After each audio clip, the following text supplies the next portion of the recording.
آئیے واپس چلتے ہیں اس تصویر کی طرف جو آپ نے اسلامی فکر میں مرد اور عورت کی نسبت کے بارے میں بنائی تھی۔ بہت سی خواتین کا ایک سوال یہ ہے کہ تو پھر یہ کیسے ہو سکتا ہے کہ امیر المومنین نے نہج البلاغہ میں فرمایا ہے کہ عورت ناقص العقل ہے؟ اس تعبیر کا کیا مطلب ہے؟ معاف کیجیے گا۔ انا نواقص العقولی و نواقص الحظوظی و نواقص الایمانی۔ جی ہاں، یہ واقعی ایک بڑا مسئلہ بن گیا ہے۔ انہی پروگراموں میں سے ایک میں جو چینل 4 پر تھا، میں نے یہی بات دیکھی تھی، اسی حدیث کے بارے میں۔ ان کی گفتگو بھی اسی حدیث کے بارے میں تھی۔ پروگرام کا نام سورہ تھا۔ خیر وہاں بھی کچھ لوگ اس کو بالکل رد کرتے ہیں۔ وہ کہتے ہیں یہ حضرت علی علیہ السلام کی بات نہیں ہے، اور یہاں تک کہ خاتون کو بھی مدعو کیا گیا تھا، اور بہت زیادہ بھائی میں نے آخرکار اس پر مضامین لکھے ہیں، اور بعض ازہر کے علماء نے بھی اس کی تائید کی ہے کہ اس روایت کی کوئی تاریخی بنیاد نہیں ہے۔ کچھ لوگ توجہ دیتے ہیں اور کہتے ہیں کہ چونکہ حضرت جنگ جمل سے واپس آ رہے تھے اور جنگ جمل میں تھے، حضرت کا معاملہ اس خاتون کے ساتھ تھا، جیسے وہ اس طرح بات کر رہے تھے کہ اسے برا نہ لگے۔ یہ توجہ بھی درست نہیں ہے، کیونکہ حضرت تو گویا ایک عمومی قانون بیان فرما ہے۔ میں نے اس مسئلے کو اپنی کتاب حکمت فاطمی میں تفصیل سے زیر بحث لایا ہے۔ دیکھیں یہاں حضرت جس عقل کی بات کر رہے ہیں وہ عقل جزوی یعنی حیوانی عقل ہے۔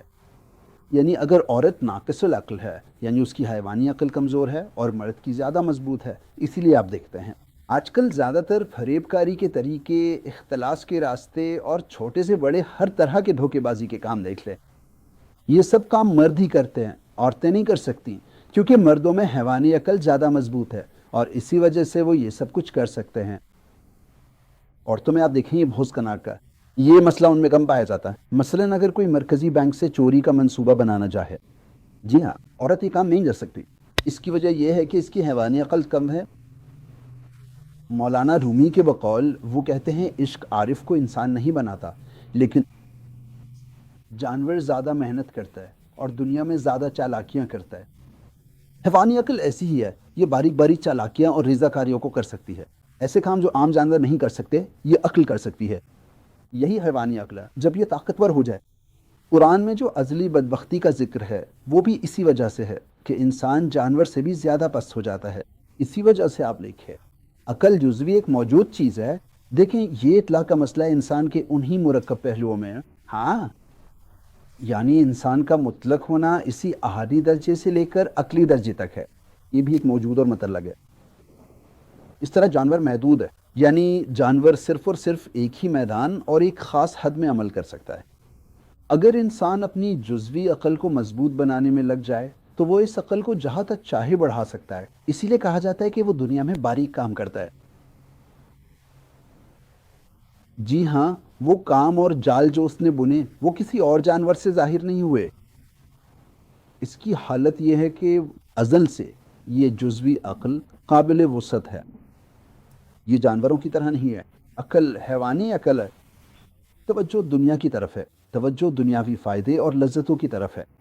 جانوروں میں یہ دائرہ محدود ہے، انسان میں یہ لامحدود ہے۔ چونکہ یہ لامحدود ہے تو آپ جانتے ہیں مثلاً چوری کے طریقے جو 50 سال جو حالات اور واقعات پہلے کے قدیم زمانے میں ہوا کرتے تھے، وہ آج کل کے اس جدید اور ترقی یافتہ دور کے مقابلے میں بہت زیادہ مختلف اور بالکل جداگانہ نوعیت کے حامل ہیں۔ ایک مدت تک خود ہی وہ لوگ کہتے ہیں مدت زمین جیسی ہے۔ ظاہر ہے ہاں، جو بھی سنے گا کہے گا کہ یہ عقل سے کم ہے، اس کی عقل کم ہے۔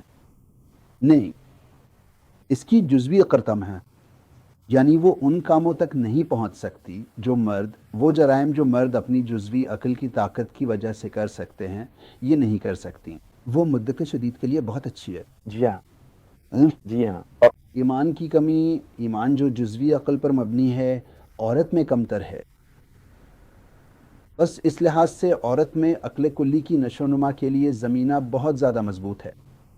یعنی مرد کو طویل عرصہ مجاہدہ کرنا پڑتا ہے۔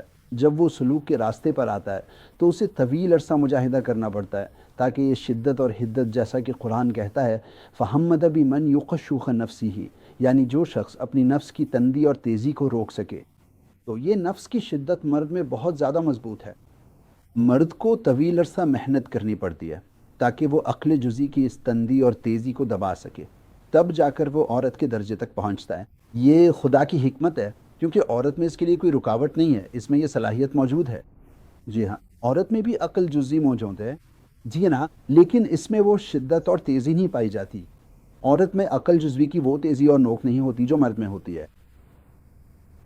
لہٰذا مرد کو محنت کرنی پڑتی ہے کہ خود کو عورت کے درجے تک لے آئے تاکہ اس میں عقل کلی کو پروان چڑھانے کی صلاحیت پیدا ہو، پھر وہ اوپر کی طرف ترقی کرے. یعنی آپ یوں سمجھیں کہ عورت اسی زمین کی سطح پر کھڑی ہو کر اوپر جاتی ہے، جبکہ مرد کو پہلے اوپر سے نیچے آنا پڑتا ہے، اس درجے تک پہنچنا پڑتا ہے، پھر یہاں سے راستہ پکڑ کر اوپر جانا ہوتا ہے. نظریہ یہ ہے کہ مرد کے لیے عورت ایک معیار ہے. اسی لیے حضرت علی جب حضرت عائشہ سے جنگ میں تھے تو وہ کسی طرح اس حقیقت کو بیان کرنا چاہتے تھے کہ یہ بھی ایک اہم بات ہے. سمجھ گئے؟ اس موضوع پر میں نے تفصیل سے حکمت فاطمہ میں بحث کی ہے. یہی روایت وہاں بیان کی ہے اور اس کی تحقیق بھی کی ہے. بہت خوبصورت تعبیر تھی، آپ کا بہت شکریہ. اللہ آپ کو سلامت رکھے. ہم کبھی آپ کو تھکانا نہیں چاہتے.